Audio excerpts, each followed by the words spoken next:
नमस्कार, सबको मेरा प्रणाम। आज मेरा विषय है भोग और साधना। भोग और साधना इसलिए मैंने कहा क्योंकि हमें जीवन में क्या महत्वपूर्ण है, बहुत ज़रूरी है। आपके मन में विचार आया होगा कि हाँ, साधना सबसे इम्पोर्टेंट है। भोग मतलब भोग से दूर रहने का, और साधना करने का मतलब नॉर्मली थिंकिंग, मतलब जो हमारे विचार होते हैं। परंतु क्या है, ये जो है ना, आत्मज्ञानी व्यक्तियों के लिए, जो आत्मज्ञान के मार्ग पर जा रहे हैं, उनके लिए संदेश है। क्योंकि क्या होता है, मैंने कई आत्मज्ञानियों का मतलब उनकी अवस्थाएं देखी, उनके प्रश्न देखे कि जब हम आत्मज्ञान की साधना करते, गुरु से दीक्षा लेते हैं, गुरु जो नाम जप देते, कुछ भी हो, जब हम आत्मज्ञान के मार्ग पर होते हैं ना, तो वासना हमारे अंदर जो जागृत होती है ना, वो दबती है, और जो चीज़ दबती है वो और ऊपर आती है ऊर्ध्वगति से। इसलिए महत्वपूर्ण क्या है कि जब हम साधना करते हैं, आत्मज्ञान की ओर अग्रसर होते, तो जब हमें वासनाएं खींचती उनकी ओर, तो कई लोगों को मार्गदर्शन नहीं करना आता। मतलब कई लोगों से पूछते हैं साधक लोग, तो कोई कहता है कि नहीं, वासनाएं अगर तुम्हें खींचती है तो वासनाएं बुरी नहीं है, वासनाएं में भी भगवान विराजमान है, हर कण कण में भगवान है, ऐसा कुछ कहते हैं। पर ऐसा नहीं होता। देखो, वासनाएं एक अलग पार्ट है।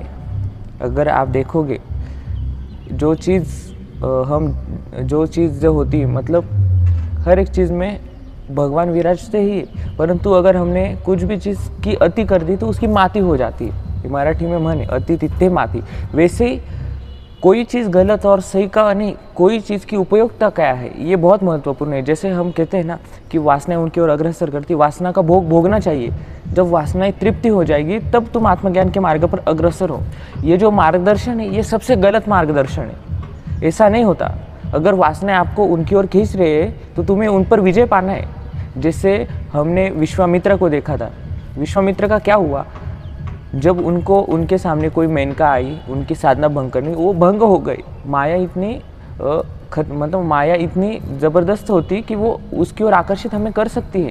ये विश्वामित्र से हमें सीखना चाहिए कि हम आत्मज्ञान के मार्ग पर है। हमें वासनाएं माया वगैरह हम जो कहते हैं ना, वो हमें आते हैं ना, तो हमें हमारे स्थिति पर स्थिर रहना है, हमें हमारा नाम जप नहीं छोड़ना है। तो मेरा विषय यही है, भोग और साधना। तो ये सबसे गलत बात है कि आप कितना भी भोग लोगे, और फिर अपने साधना के मार्ग पर जब आपकी तृप्ति हो जाएगी, तब आप उस मार्ग पर आओगे। ये सबसे गलत बात है।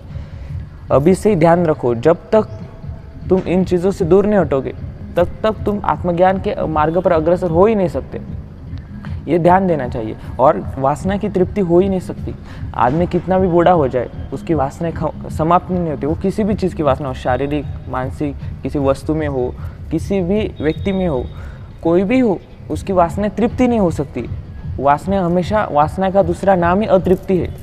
इसलिए हमेशा ध्यान रखो, आप अगर साधना के मार्ग में हो, तो अपना नाम जप कभी मत छोड़ो, भगवान का गुणगान, भक्ति कभी मत छोड़ो। ये सब चीज़ें अपने आप दूर हो जाएगी। पर आपको उतना स्वयं पर विश्वास चाहिए, आपको स्वयं पर उतना, तब तक कि आप विजय पा सकते हो। नहीं तो आप उनमें ही लिपट जाओगे, नहीं अब तृप्ति होगी और मैं अब अग्रसर, नहीं, कभी तृप्ति नहीं होगी और कभी उस झंझट से बाहर नहीं आओगे। कोई आपको ऐसा मार्गदर्शन करे तो वो गलत मार्गदर्शन है, ये हमेशा याद रखना चाहिए। धन्यवाद। आगे हम जानेंगे भोग और साधना से और ऊपर का पार्ट है। धन्यवाद।